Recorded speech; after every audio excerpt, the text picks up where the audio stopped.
Olá, alunos do curso de pós-graduação em Controladoria e Finanças, é o professor Klaus, e vamos discutir um pouquinho a mudança que nós tivemos com relação ao artigo científico.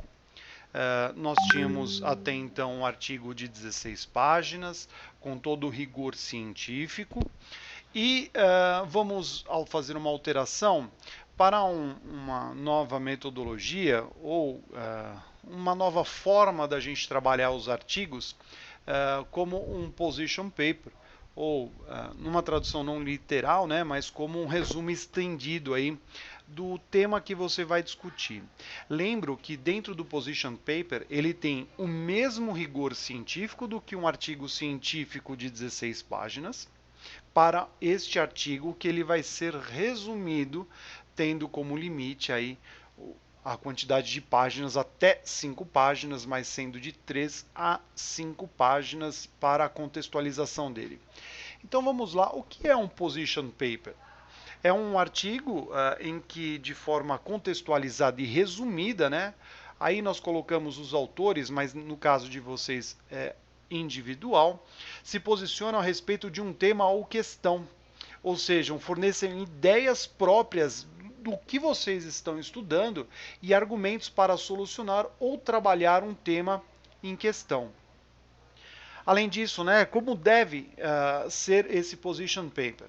O position paper ele tem uma condição de ser objetivo, e aí a gente já traz essa nomenclatura da objetividade para cá. Não que o artigo científico de 16 páginas ele não tenha objetivo, ele tem.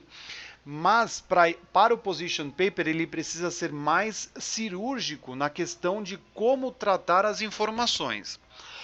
Além disso, né, ele é simples, porém devem conter as devidas contextualizações das questões de forma e como ser compreendido pelas pessoas que não estejam na área do conhecimento, uma pessoa que venha ter a contribuição dele. Eu tenho participado de muitas bancas de apresentação, junto com o professor Emerson, com os demais professores do curso, e nós temos identificado também que o quanto que esses trabalhos estão contribuindo, enfim, para o mercado corporativo ou para a academia.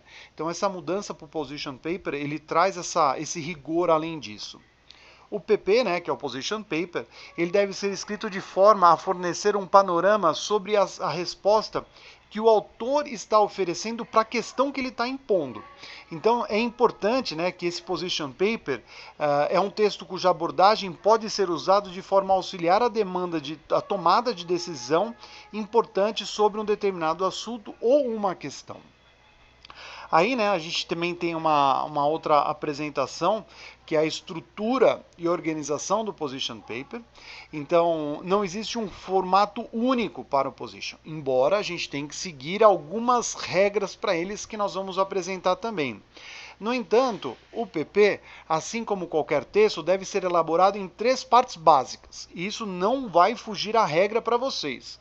Então ele tem que ter uma introdução, um desenvolvimento e uma conclusão.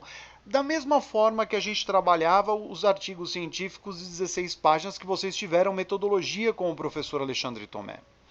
Aí nós temos o que? A contextualização e importância estratégica do tema, a contribuições do participante no tema e uma visão futura. Aonde vai chegar, o porquê dele. Como um subtema, né, a importância e estratégia do tema, que a gente tem que colocar, né, o porquê dele, o objetivo é introduzir a questão do tema dentro desse PP. A contextualização, o autor deve apresentar argumentos e ideias. E aí cabe, de novo, um rigor científico. Então, utilizem das citações direta e indireta, contribuam com o texto, como o professor Alexandre Tomé apresentou para vocês, e narram essas incorporações que vocês tiveram ao texto, na contextualização dele. Uma visão de futuro, né? Aí colocamos que o autor deve apresentar uma visão clara sobre o entendimento e os objetivos iniciais propostos, né? Que ele deve ser breve. E aí nós temos as contribuições dos participantes no tema, ou individual, nesse caso, deve apresentar de forma quantificada ou qualificada quais os aspectos organizacionais que esses resultados apresentam, e aí, como documentação, fazer as citações bibliográficas conforme a BNT, da mesma forma que eu já tinha mencionado lá, tudo bem? O Position Paper, ele trabalha com um formato que é o número 4 aí. Deverá ser redigido em língua portuguesa, fonte Arial tamanho 12, simples, com no máximo 5 laudas. Mas nós vamos trabalhar aqui de 3 a 5 laudas, tudo bem? E aí o limite para o formato do arquivo é de 20 megabytes, mas isso é bem tranquilo da gente identificar, tudo bem?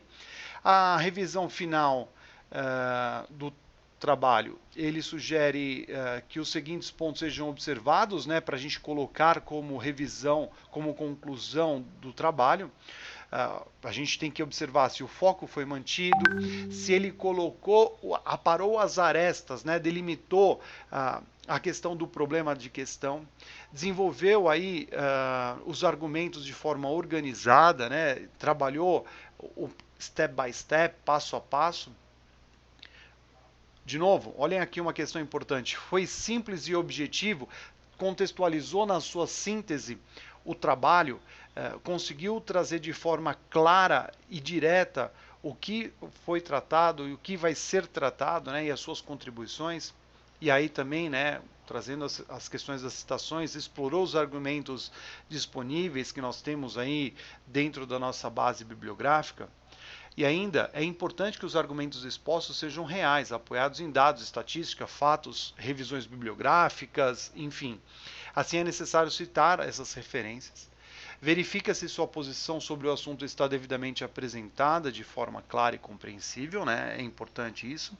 Verifique quanto ao tempo correto da gramática, porque nós temos uma questão importante, né, com seus conectores de ideias para que o texto seja fluido. Então, a gente não pode falar passado, futuro ao mesmo tempo, né? Então, o desenvolvimento do texto ele tem que ser muito claro.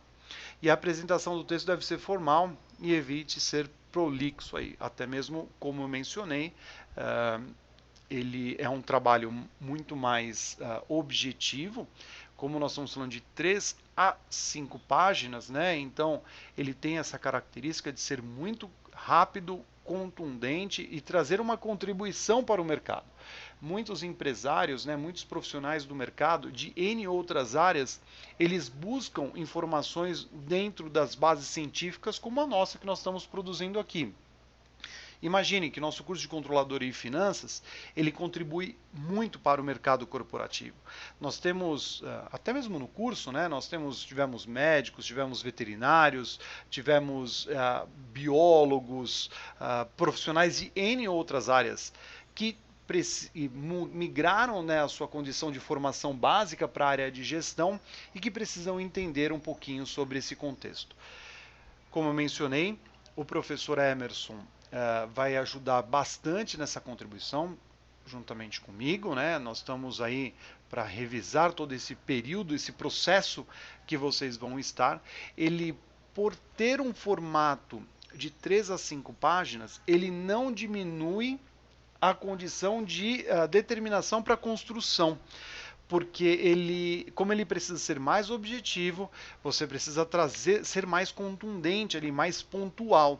Então não é porque ficou menor eu posso prolongar o início do meu trabalho. Não, a gente tem que ser muito rápido e contundente nessa questão e o quanto antes iniciar o trabalho e ter a sua banca, porque a banca será mantida. Então, mesmo que nós temos aí a questão do position paper, ou resumo estendido, que eu utilizo como fonte da Embrapa, nós vamos manter as apresentações dos trabalhos, tudo bem? Então, 10 minutinhos aí para vocês apresentarem, para algumas arguições, para a gente finalizar. E, lembrando, né, respeitando o prazo, o professor Emerson vai encaminhar aí os prazos para cada um de vocês como deadline para a entrega do trabalho. Tudo bem? Um grande abraço para vocês. Tanto eu quanto o professor Emerson estamos à disposição. Iremos auxiliar no que for possível, mas lembro, este trabalho é do discente, não é do coordenador, não é do professor, não é do orientador. Esse é um trabalho de vocês e vocês precisam estar focados na realização dele.